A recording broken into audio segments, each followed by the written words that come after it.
যেহেতু 2/3 মেজরিটি পেয়ে গেছে যে দলটা, তার কোনো কিছুর জন্য কারোর উপরে নির্ভর করতে হবে না, এবং কোনো কিছুর উপরে নির্ভর করতে না হলে ওনারা যা চান তাই করতে পারবেন, এবং যা চান তাই করতে পারবেন।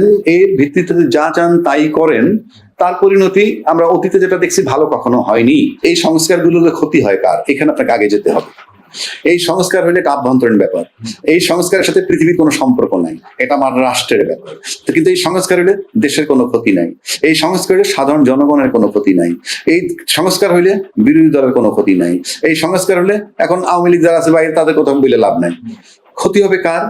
সংস্কার হলে একচ্ছত্র যে আধিপত্য ক্ষমতার, সংবিধানে যেভাবে ক্ষমতাটা যেভাবে আছে কক্ষিগত করা, সেইখান থেকে ক্ষমতাটা কক্ষিগত থাকবে না, পাওয়ারটা ভাগ হয়ে যাবে। প্রধানমন্ত্রী দুইবারে বেশি হতে পারবেন না, একই ব্যক্তি প্রধানমন্ত্রী এবং দলনেতা এবং দলপ্রধান তিনটে একসাথে হতে পারবেন না। এই বিষয়গুলি সংস্কার আসে, আলটিমেটলি ক্ষতিগ্রস্ত হয় দল, দলের ব্যক্তিগণ। সে কারণে রাষ্ট্রের ক্ষতি নেই, জনগণের ক্ষতি নেই। আমি আবারও